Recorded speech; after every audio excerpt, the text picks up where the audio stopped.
नमस्कार, मैं कमलेश कबीर आपका एक बार फिर स्वागत करता हूँ इस नए एपिसोड में।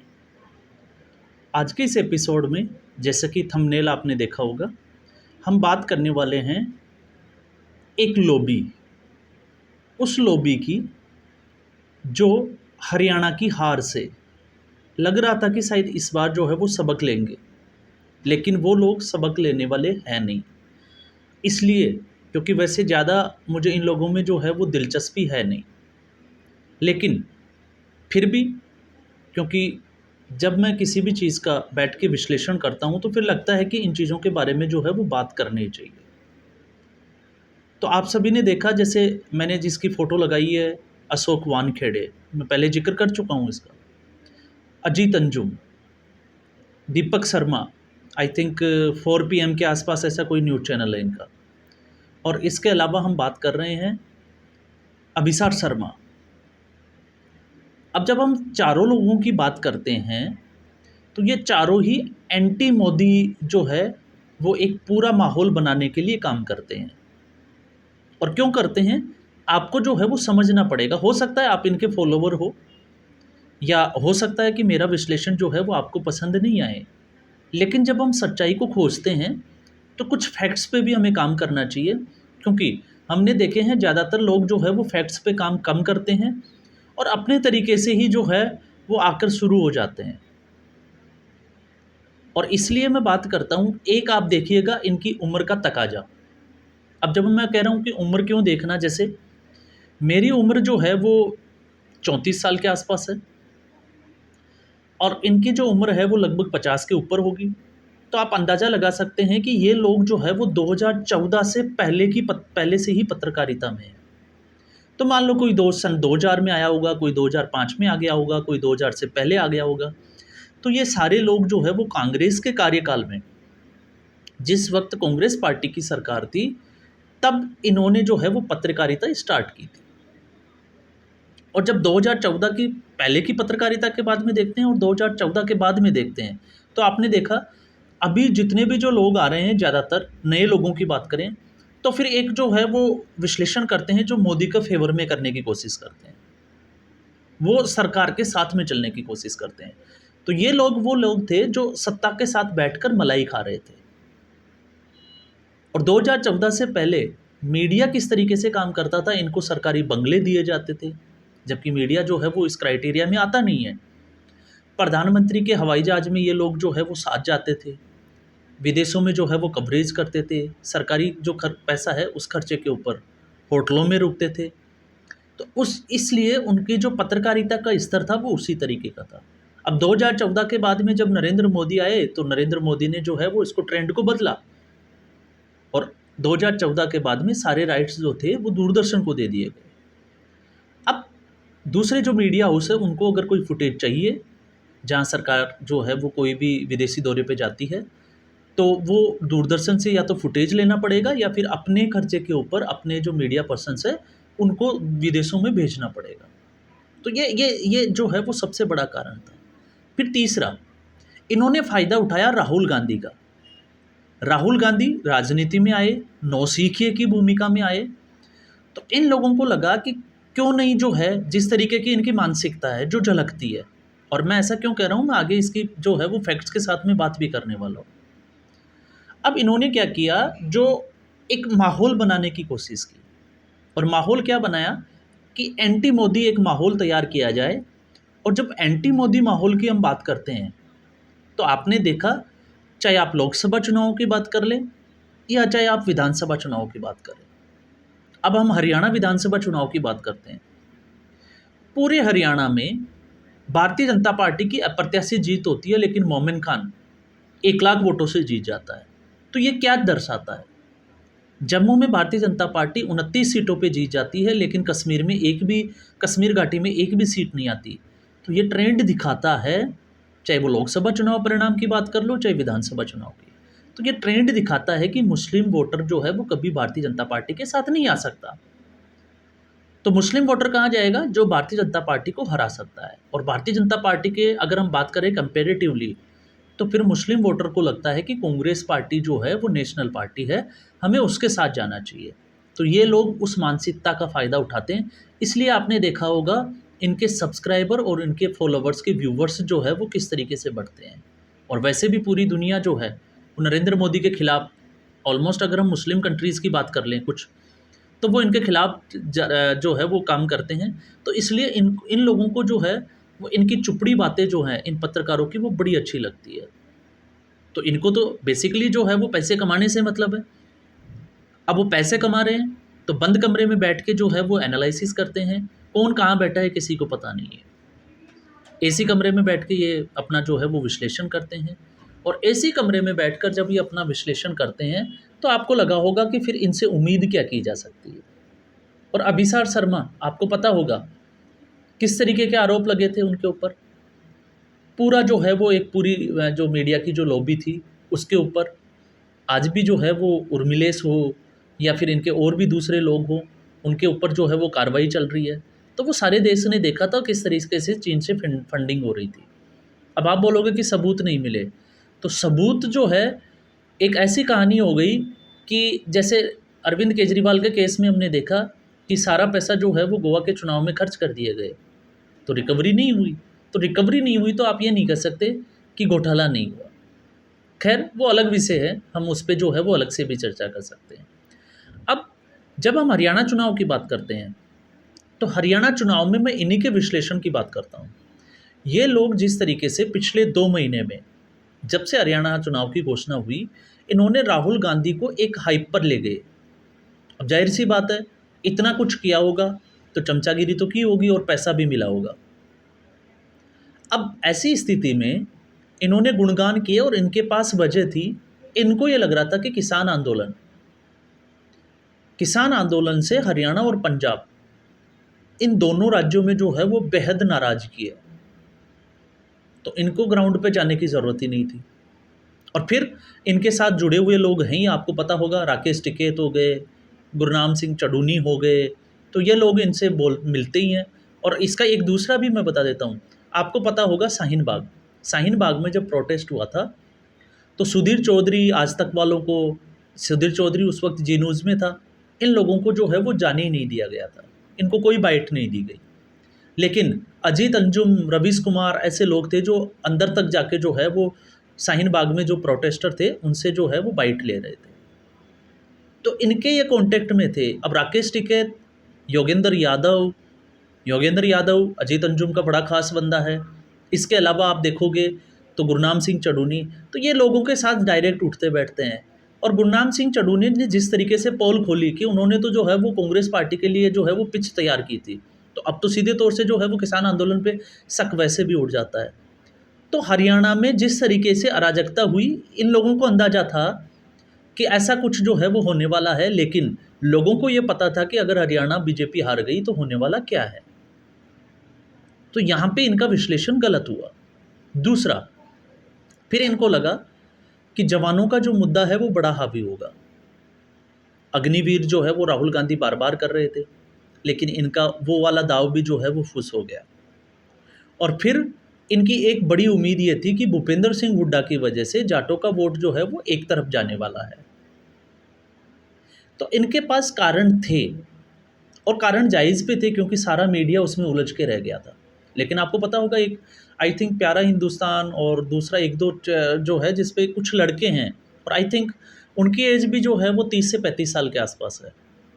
और वो एग्जिट पोल आने के बाद में भी जिस दिन चुनाव परिणाम आया उसके पहले दिन तक जो है वो चिल्ला चिल्ला के कह रहे थे कि भारतीय जनता पार्टी जीतेगी। उन्होंने ग्राउंड रूट पे काम किया है, हर डिस्ट्रिक्ट में वो गए हैं, लोगों के साथ बैठे हैं, चौपाल में, पंचायतों में, और उन्होंने अंदरूनी बातें जो है वो लोगों के मुँह से सुनी है। लेकिन वो लोग फेमस नहीं थे। क्यों? क्योंकि एक तरफा जो है वो ये लोग कुल्ले टिका के बैठे हुए हैं, पत्रकारिता में अपने आप को महारथी बताते हैं। तो चुनाव परिणाम, कांग्रेस पार्टी को भी इन लोगों को जिस तरीके से इन लोगों ने माहौल बनाया, तो कांग्रेस पार्टी भी जो है वो इसमें आ गई और एक माहौल तैयार किया गया कि हरियाणा में जो है वो कांग्रेस पार्टी जीत रही है। अब हरियाणा में कांग्रेस पार्टी हार जाती है तो हम उसके बाद की बात करते हैं। उसके बाद में अभिसार शर्मा, दीपक शर्मा, और तीसरे की हम बात कर लेते हैं अशोक वानखेड़े और अजीत अंजुम। अब अभिसार शर्मा जो है वो चिल्ला चिल्ला के बोल रहा है और राहुल गांधी को समझाने की कोशिश कर रहा है। अब राहुल गांधी, मुझे नहीं पता इसका वीडियो देखता है या नहीं देखता, कि राहुल गांधी को ये सोचना चाहिए, वो सोचना चाहिए। अरे आप पत्रकार हो तो आपका विश्लेषण जो है वो इस पर होना चाहिए कि कोई पार्टी जीती क्यों और हारी क्यों, आपको दर्द क्यों हो रहा है, आप चिल्ला क्यों रहे हैं, आप रो क्यों रहे हैं, इसका मतलब आप उसके साथ जुड़े हुए हैं। और अगर आप उसके साथ जुड़े हुए हैं तो फिर आपकी जो पत्रकारिता है वो एक तरफा है, ये साफ तौर से जो है वो जाहिर होती है। अजीत अंजुम कांग्रेस पार्टी की हार के बाद में जब वो ट्वीट करते हैं कि उनका जी करता है सब कुछ छोड़कर हिमालय चले जाएं, आप क्यों चले जाओ भाई हिमालय? नरेंद्र मोदी हार जाएं तो वो हिमालय चले जाएं, लेकिन राहुल गांधी हार जाएं तो आपका हिमालय जाने का क्या मतलब है? आपको पत्रकारिता करनी है, आपको कारण ढूंढने हैं कि भारतीय जनता पार्टी क्यों जीती, कांग्रेस पार्टी क्यों हारी। लेकिन ऐसा जो है वो करते हुए नज़र नहीं आ रहे हैं। और जब ऐसा नहीं करते हुए आ रहे हैं तो अब आप ये देखो कि इन्होंने एक नया ट्रेंड बनाया, ईवीएम। मैं ईवीएम पे भी वीडियो बना चुका हूँ। जब लोकसभा चुनाव में भारतीय जनता पार्टी जो है वो 244 सीटों पे जीती, मतलब उसको मेजोरिटी नहीं मिली, तब तो इनके मुंह से एक से भी नहीं निकला। अब हम बात कर रहे हैं अशोक वानखेड़े। अशोक वानखेड़े ने तो कांग्रेस पार्टी की पोल पट्टी तक खोल के रख दी। और आपको पता होगा पिछले 5 दिनों से अशोक वानखेड़े जितने ट्रेंड हो रहे हैं, मुझे नहीं लगता शायद रवीश कुमार जैसे लोग भी इतने हो रहे होंगे। और जिस तरीके की वो बातें कर रहे हैं, तो मुझे एक चीज़ जो है वो हर किसी व्यक्ति से जो इनको समझता है, उनके दिमाग से में क्या चल रहा है, मैं उसको जानना ज़रूर चाहूँगा। कि जब ये लोगों को पता है कि केसी वेणुगोपाल जो है वो अपनी महिला मित्रों को टिकट दे रहे हैं और आपको सारा पता है, तो आपने इससे पहले विश्लेषण ये कैसे कर दिया कि कांग्रेस पार्टी जीत रही है? आपको पहले कहना चाहिए कि कांग्रेस पार्टी को हराने वाले कांग्रेस पार्टी में बैठे हैं। और आप देखो, कांग्रेस पार्टी को हराने वाले 5 विलेन, 5 गद्दार, और इन सबको पता है। तो आप इन लोगों से इस तरीके की बातें जब होती है, तो अब इन लोगों की क्रेडिबिलिटी का भी सवाल खड़ा हो जाता है। क्योंकि ये पहला चुनाव नहीं है, हर चुनाव में मध्य प्रदेश हो, राजस्थान हो, छत्तीसगढ़ हो, अभी हरियाणा हो, हर चुनाव में इनकी जो जितने भी जो कलाकारियाँ थी, भविष्यवाणियाँ थी, जितने भी जो इनके विश्लेषण थे, आप एक एक करके उठा के देख लीजिए, सत्य हिंदी वालों को उठा के देख लीजिए। सिर्फ और सिर्फ मोदी विरोध में अंधे हो गए, इनको ग्राउंड लेवल पे क्या चल रहा है कोई मतलब नहीं है। अजीत अंजुम अपने बोरे बिस्तर लेके राजस्थान पहुंच गए थे, और उसमें भी मैंने एक वीडियो में बोला था कि उस वक्त प्याज के भाव ज़्यादा थे, लेकिन अजीत अंजुम को सूट कर रहा था हिंदू मुस्लिम। इसको लग रहा था कि अलवर की सीट से, जहाँ से इमरान खान कांग्रेस पार्टी का कैंडिडेट है, वो जीतेगा और बाबा बालकनाथ हारेगा। और मैंने उस वीडियो में भी, आप उठा के देखिए मेरा वो वीडियो, मैंने बोला था कि बाबा बालकनाथ जीतेंगे, और क्यों जीतेंगे और उसकी वजह क्या होगी, अजीत अंजुम चाहे कहीं भी घूम के कितना भी पूछ ले। लेकिन इन लोगों को खास बात यह है कि इनको चूना लगाना होता है, और अभी भी जो है वो वही उसी राह पे हैं। और आने वाले दिनों में देखोगे कि अब महाराष्ट्र में भी उसी तरीके की स्थिति जो है वो कांग्रेस पार्टी के लिए खड़ी करेंगे। और कांग्रेस पार्टी को मुझे लगता है कि इनके विश्लेषण को देखते हैं और इनको ही अपना जो है वो गुरु मानते हैं, तो इनको जो है वो अब सुधार करना चाहिए। कांग्रेस पार्टी को अगर सही करना है तो अपनी कमियों पे काम करना पड़ेगा। ये मीठी और चुपड़ी बातें वाले जो विश्लेषक है, इनसे दूर रहना पड़ेगा। फिर चाहे वो नेशनल मीडिया पे बैठ के जो है वो बात करते हो, या फिर यूट्यूब चैनल के ऊपर बैठ के बात करते हो। तो अशोक वानखेड़े ने जिस तरीके से खुलासे किए, तो इससे तो मुझे जो लगता है वो अशोक वानखेड़े को इतनी जानकारी कहाँ से मिली? इसका मतलब वो कांग्रेस का करीबी है। और अगर उसको इतनी बातें पता है और उसको अभी भी लग रहा है कि कांग्रेस पार्टी जीत जाएगी, तो आप मुझे एक चीज़ बताइए, जब अशोक वानखेड़े को इतना पता है, तो आप ये सोच के देखो कि राहुल गांधी को पता नहीं है कि उसके साथ वाले लोग क्या कर रहे हैं। और अगर राहुल गांधी को पता है तो फिर ये सारी जो है वो मिलीभगत है। तो फिर इनडायरेक्टली ये क्यों नहीं कहते राहुल गांधी के लिए कि राहुल गांधी को ही कांग्रेस पार्टी से बाहर फेंक देना चाहिए, अगर कांग्रेस पार्टी को बचाना है तो। लेकिन ये लोग जो है वो नहीं बोलेंगे।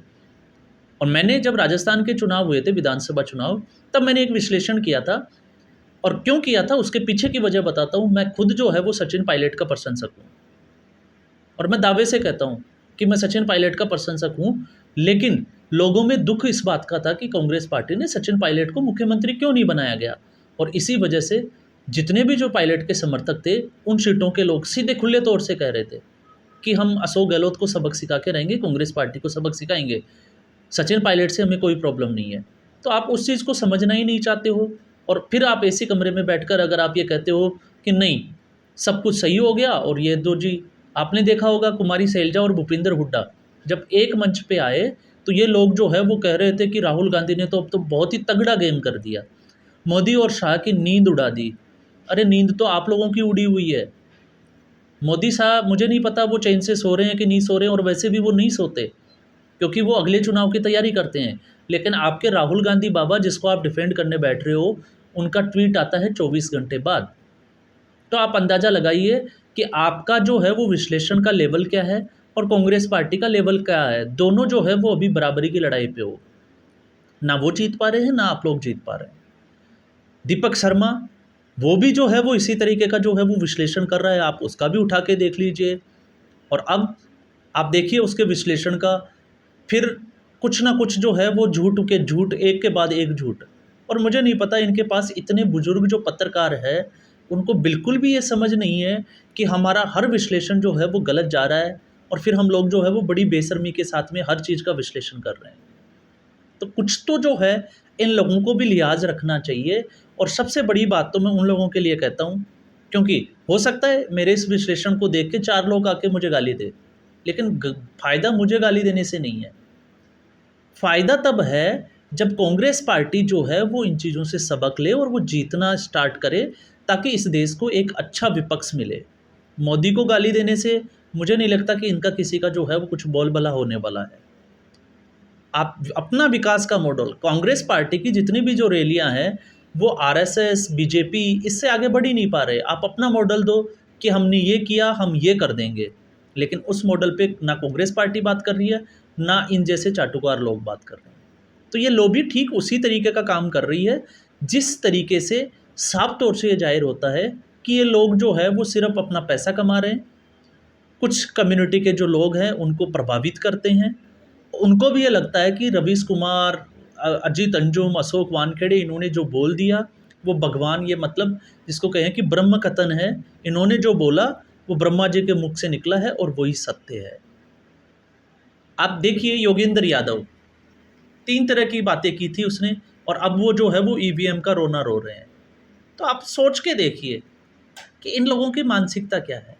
जिस व्यक्ति के 40 लाख फॉलोवर हो सोशल मीडिया के ऊपर, गुरनाम सिंह चढ़ूनी, और जो वो खड़ा होके और ये दिखाने की कोशिश करे कि वो इस देश का बहुत बड़ा लीडर है, राकेश टिकैत उसके साथ खड़ा है। राकेश टिकैत खुद जो है वो चुनाव नहीं जीत पाया, और गुरनाम सिंह चढ़ूनी जिसके 40 लाख फॉलोवर है, और आप अंदाज़ा लगा के देखिए उसको 1170 वोट मिलते हैं। तो इन लोगों का कथनी कहाँ है, बोलने वाला कहाँ है। अब इन योगेंद्र यादव, राकेश टिकैत और गुरनाम सिंह चढ़ूनी को, तीनों को अगर कोई एक साथ बिठा के ये पूछे भी तुम्हारा क्या हाल है, तुम कांग्रेस पार्टी की बात करते हो, तुम भारतीय जनता पार्टी को हराने की बात करते हो, और अब जब आप पीछे देखते हो तो आपके पीछे जो है वो मैदान खाली दिखाई देता है, तो फिर आपका जो विश्लेषण है उसका स्तर क्या है। क्योंकि आप लोग मिलते ही उन लोगों से हो जो आपकी बातों में हाँ करे और आपकी चाटुकारिता करे, आपका समर्थन करे। आप उन लोगों से जानना ही नहीं चाहते जो गाँव में बैठे हैं, उनको कोई मतलब नहीं है किसी पार्टी से। उनको इस बात से मतलब है कि उनके लिए कहाँ अच्छी चीज़ें हो रही है, लेकिन आप उन चीज़ों को जो है वो दिखाना ही नहीं चाहते। तो इस तरीके की राजनीति, और ये बड़ी बेशर्मी की बात है कि इस तरीके के जो सीनियर जो पत्रकार के हैं, जो आज से 30 साल से पत्रकारिता में जुड़े हुए हैं, और वो इस तरीके की बातें करें, तो ये आप सोच के देखिए। और मैं तो ताज्जुब करता हूँ कि फिर भी लोग जो है वो उनका विश्लेषण सुनते हैं और उन्हीं को अपना जो है वो भगवान बनाए बैठे हैं। तो आप भगवान बना के बैठे, महाराष्ट्र में देखते हैं क्या होता है, क्योंकि महाराष्ट्र में अभी चीज़ें जो है वो धीरे धीरे सामने आना शुरू होगी, और फिर ये लोग जो है वो विश्लेषण करेंगे, और फिर कुछ लोग ऐसे भी होंगे जो ग्राउंड लेवल पे काम करेंगे, और फिर वो जो बातें निकल के आएगी तब पता चलेगा कि महाराष्ट्र में ऊँट किस करवट तक बैठने वाला है। तो हरियाणा के विधानसभा चुनाव ने कांग्रेस पार्टी को तो एक्सपोज किया ही किया है, क्योंकि कांग्रेस पार्टी इस विधानसभा चुनाव से जो लोकसभा चुनाव में उसने हासिल किया था वो सब कुछ उसका मिट्टी पलीद हो गया है। और उसके जो सपने थे गठबंधन के, उस गठबंधन का जो सपना था उसमें आप देखिए अरविंद केजरीवाल आज जिस पार्टी की औकात नहीं कि वो एक सीट जीत ले, जमानत जब्त हो रही है, नोटा से ज़्यादा उसको वोट नहीं मिल रहे, और वो विश्लेषण करके सीधे जो है वो कांग्रेस पार्टी को चुनौती दे रहा है। कटघरे में खड़ा कर रहा है, तो आप अंदाज़ा लगाइए कि गठबंधन में कांग्रेस पार्टी की स्थिति अभी क्या बनी हुई है। तो मुझे लगता है अब आप लोग शायद इसको जो है वो समझ गए होंगे, क्योंकि वैसे भी मैं बता देता हूँ, मैं कोई पत्रकार नहीं हूँ। मैं सिर्फ़ और सिर्फ राजनीति में थोड़ी रुचि रखता हूँ, राजनीति में मेरा शौक है, स्टडी करता हूँ, ग्राउंड से जो है वो चीज़ें जानने की कोशिश करता हूँ और उसके बाद में जो है वो इन बातों का विश्लेषण करता हूँ। तो आज के एपिसोड में बस इतना ही। उम्मीद करूँगा कि वीडियो एपिसोड आपको पसंद आया होगा। वीडियो को लाइक करें, शेयर करें, चैनल ज़रूर सब्सक्राइब करें। धन्यवाद।